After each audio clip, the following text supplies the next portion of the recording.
do have, I have a handout, and I'm not sure, Mike and you, Cindy, if you guys got one of those. I just have one left in case someone else sneaks in. I think everyone else has one.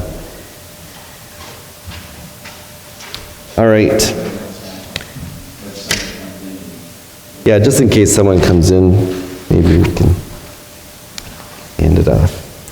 All right, so today I decided we'd talk about something very controversial, because it's not my intention, I'll just say, to split the church, to change the color of the carpet, or do anything of the kind.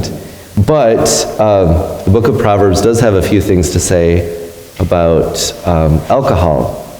And I prefer to use the phrase intoxicating beverages, and I'll explain why in just a moment, versus just alcohol or alcoholic beverages or things like that, or just wine. There are places, the Bible always talks about wine and strong drink together as a group. For the sake of space, I often just say wine, but whatever I say about wine pertains to quote-unquote strong drink. All right, so we are looking at, all those caveats aside, 8 lessons from Proverbs. We talked about money 2 weeks ago, a little bit about money, because Proverbs has a lot to say about money. And today, wine and strong drink. Next week, Lord willing, we'll talk about politics. And then the week after, the theology of Proverbs. And again, theology of Proverbs is, what does the book of Proverbs teach us about God? And then that'll be our last lesson. That actually works out really well, because the next week is Easter Sunday, March 31st. If I've got that right, today's the 8th, right? 9th? 10th? I was getting there.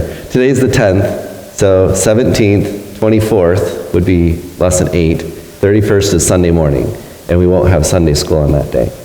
The next section of Sunday school that I'm looking at is to the next section of the Catechism, which is actually about God himself. So it'll be a nice segue from the end of this series of lessons over to the next set of lessons.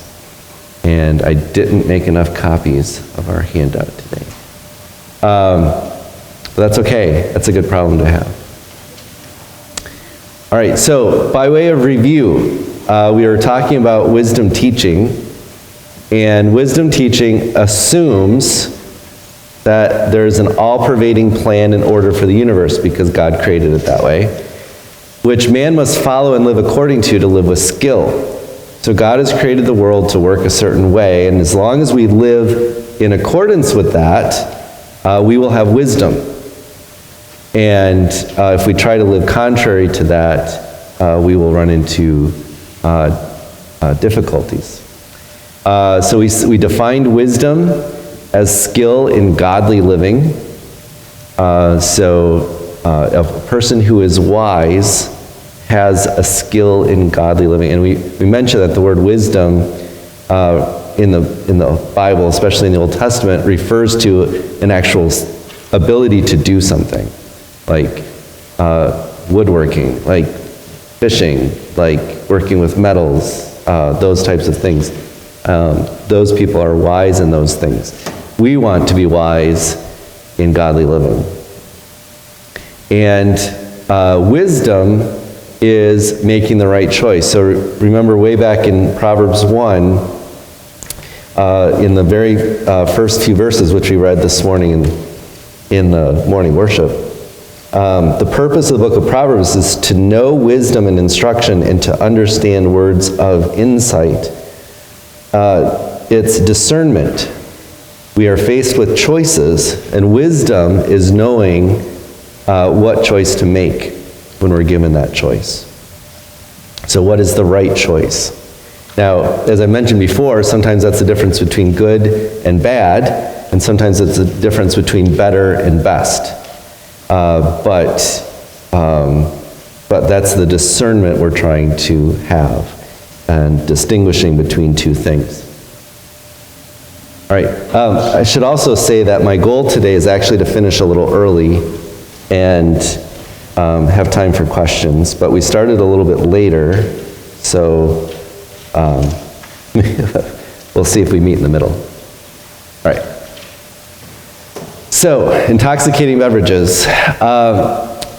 Here's the big question. So there are whole books written on this topic. In fact, the material that I'm drawing off of, or drawing from, is actually a dissertation that was published back in the 80s, I believe, at Dallas Theological Seminary. But here's kind of the question we want to ask as we approach this. May believers rightly consume as beverages those drinks that, when drunk in normal beverage amounts, are capable of producing intoxication? In other words, the beer, the wine, the whiskey, the bourbon, the whatevers, okay, alcoholic beverages we have today, the purpose for those, the reason that they are created, is to intoxicate the person who consumes them. Okay, the purpose is for that person to become drunk, put it biblically. That's why they're created. So can a believer rightly consume those beverages? And what does Proverbs teach about that? And Proverbs has 3 verses in particular. We'll look at one in length today that teach about drinking intoxicating beverages. All right, so where does the question come from? Well, the question comes from verses that appear to contradictory. And in your handout, I actually refer to Proverbs chapter 3, verse 10. But here we have Psalm 104. Psalm 104 says, God causes the grass to grow for the cattle, the herbs to grow for the service of man. Herbs there is just plants. That he may bring forth food out of the earth, and wine that makes glad the heart of man, and oil to make his face shine, and bread which strengthens man's heart. So wine is given to man as a gift. Okay, it's the word wine. It's the word wine in the Old Testament. In the Hebrew, it's the word wine. Our word for wine in English actually has its roots all the way back to the Hebrew word for wine in the Old Testament. It's one of probably 2 words that I know of that you can go anywhere in the world and it's the same word. The other one is tea, chai.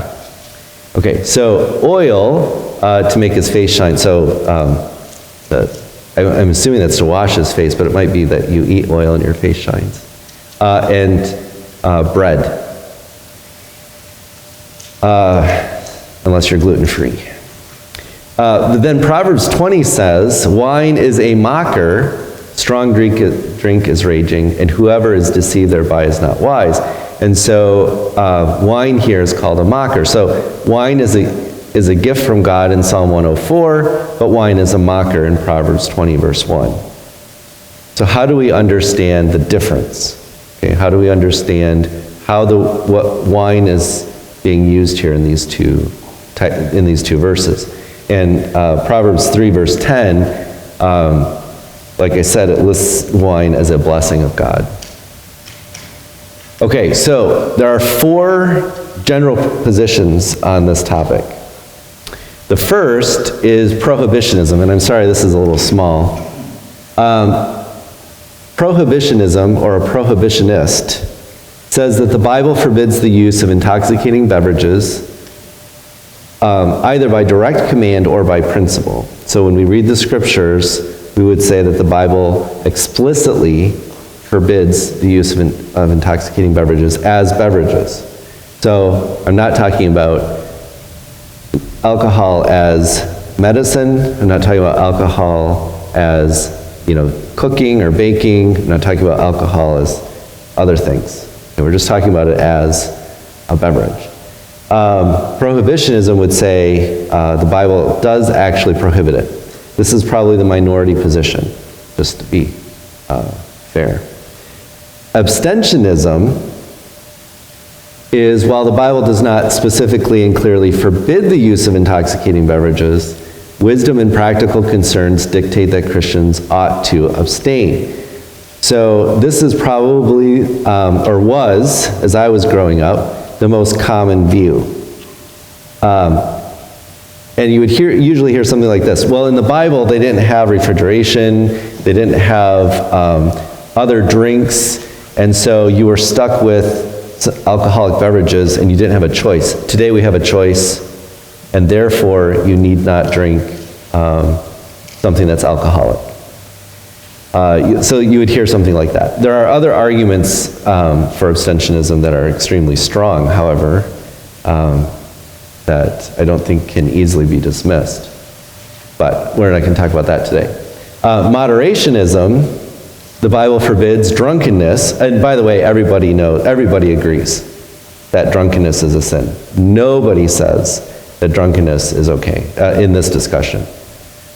Moderationism, the Bible forbids drunkenness, which believers must avoid, but it permits and even encourages the use of intoxicating beverages in moderation. Psalm 104 is usually pointed to that. And I'll explain that view a little bit as we go through.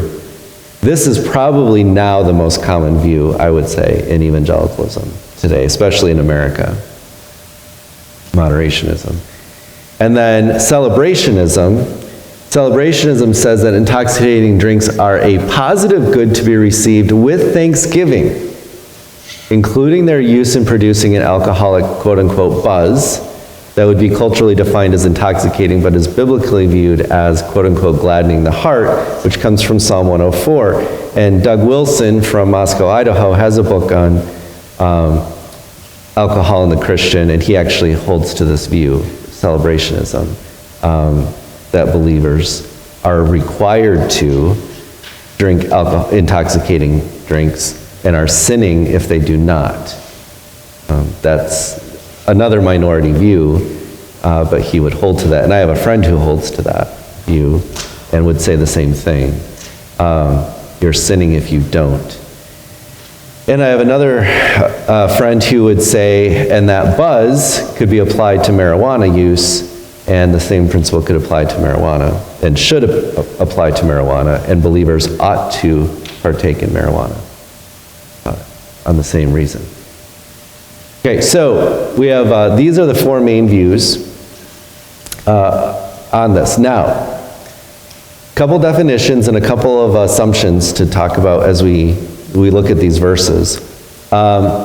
Definitions: wine in the Bible is any drink made from grapes. Strong drink is anything made from something other than grapes. In our 21st century mind now, when we hear wine, we think of wine. Wine's made from grapes. And when we hear strong drink, what do you think of? Whiskey. A lot of people think of hard liquor, the things that are distilled from grains, generally. Okay? In the Bible, the phrase strong drink has caused a lot of confusion. It simply means any drink made from something that's not wine. So we have apple juice on the counter back there. Apples are not grapes. Juice is a beverage made from apples. Apple juice is a strong drink, quote unquote strong drink, from the way the Bible speaks of strong drink. So any other kind of fruit juice, or fermented fruit juice, if you want to go hard cider, is strong drink in the Old Testament and the New Testament. But wine strong drink's not mentioned as much in the New Testament. So it could be something made from grain, or that's actually intoxicating. But it's just simply anything other than grapes. So I think that can help clarify our thinking a little bit. And then there's some assumptions. Okay, one assumption is that wine in the Bible is the same as wine today. And three of those four, all of the views that I mentioned, hold to this to some extent. So when we see the word wine in the Old Testament, we can think of the word wine if you were to go to the grocery store today and pick up a bottle of wine. It's the same thing. The second assumption is that the words wine and strong drink always refer to the same thing in the Bible. In other words, they always refer to an intoxicating beverage. They never don't refer to an intoxicating beverage. And some of that comes from the first one. Wine to us is always intoxicating. And I know that they have non-alcoholic wines now, but that's a separate process they have to go through to do that, to remove the alcohol. So they make an alcoholic wine and then they remove the alcoholic content. So these are assumptions. So the second one, I don't have time to talk about the first one, that wine in the Bible is the same as wine today. There are lengthy discussions of that as to arguing the fact that it's not the same. Sometimes it's the same, but more times than not, it's actually different. And we have this not only in the Old Testament. Well, we don't have a lot of it in the Old Testament, but in other ancient Near Eastern literature, Aristotle, who lived about 350 BC, writes at length about this because he was not one to be given to intoxication. There's much around the time of Christ about wine and how it's made, and when we look at that, it's not the same as what we have today. There was many groups in Rome that would not drink, like Stoics. They would stay away from intoxicating beverages, and they talk about drinks that are not intoxicating but would be called wine. So I'm not going to talk about that one in length, but there's a lot written on that in history, that they're not identical, not always identical. And now the second one, the words wine and strong drink always refer to intoxicating beverages. This is the one that I do want to look at for just a couple minutes. Isaiah 16:10.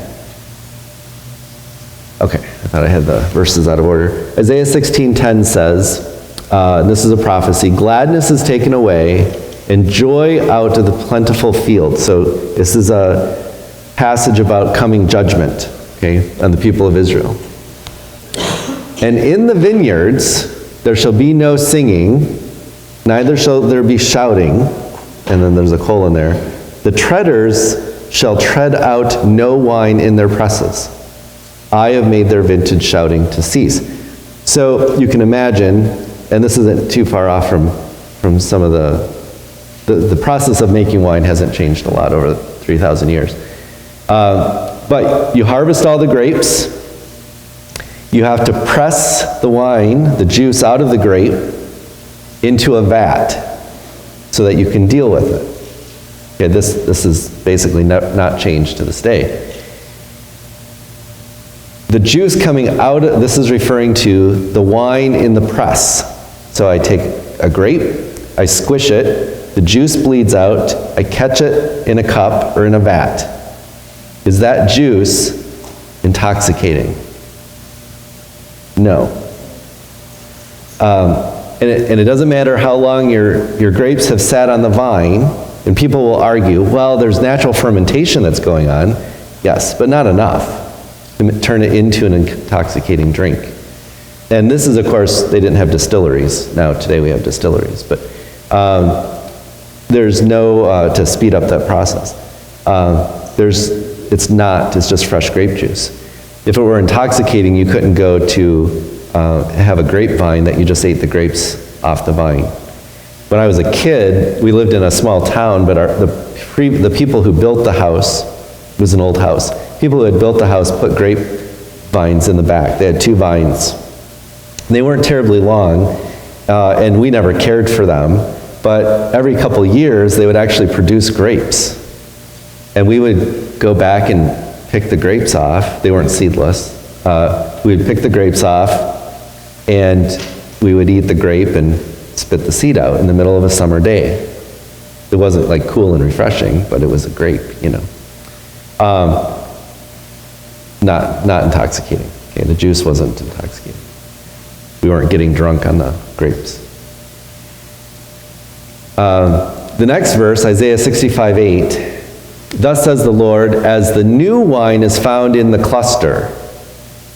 And one says, destroy it not, for a blessing is in it, so will I do for my servant's sake, that I may not destroy them all. So Isaiah 65 is in the section of Isaiah, what's all future blessing for Israel and restoration for Israel. So here, the new wine, the wine is actually inside the cluster, which means the cluster is still on the vine, and it's referring to the juice that's inside the grape, that the grape is still on the cluster, and the cluster is still on the vine. So again, here it's referring to, and the figure of speech for this is called the fruit of the vine, which Jesus actually refers to the cup.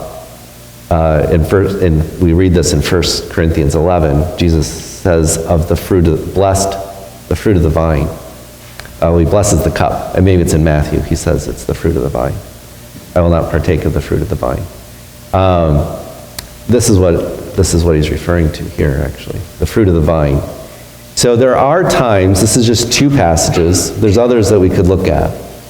But there are times in the Old Testament where the word wine does not refer to an intoxicating beverage. So how do we know the difference? Okay, so I'm reviewing these four for us. Whoops. To see how we come to it. Celebrationism, moderationism, and abstentionism all assume that any time the word wine is mentioned in the Old Testament or New Testament, it is an intoxicating beverage. Okay, all three of those assume that. Prohibitionism is the only one that recognizes that there could be a difference between the two. We just noted that there's a difference between the two, for those of you who are catching up. Okay, so Proverbs 23 is the main passage in the book of Proverbs. I quoted from Proverbs 20, verse 1 before, which is, wine is a mocker, strong drink is raging. In Proverbs 23, verses 29 through 35, this is the main passage where that talks about intoxicating beverages in the book of Proverbs. And there's one other important verse in Proverbs 31. So in chapter 23, beginning in verse 29, so the last section of the chapter, says, "Who has woe? Who has sorrow? Who has strife? Who has complaining? Who has wounds without cause? Who has redness of eyes?" Verse 30, "Those who tarry long over wine, those who go to try mixed wine." Now, mixed wine is mentioned several times in Proverbs, and there's some debate as to what's being mixed with the wine. So some would look at it as like wine mixed with apple juice, for example, or wine mixed with something else, like a mixed drink, what we would call a mixed drink. It could also refer to just simply wine mixed with water, so diluted wine. Okay, so those who tarry long over wine, those who go to try mixed wine, verse 31 says, "Do not look at wine when," and it gives us three conditions: when it's red, when it sparkles in the cup, generally thought to be effervescent. It's what's effervescent wine called? Champagne, thank you. Champagne. And goes down smoothly, the English Standard Version says. I think the Old King James says something like moves itself aright in the cup, which is a strange translation. Verse 32, "In the end, it bites like a serpent and stings like an adder.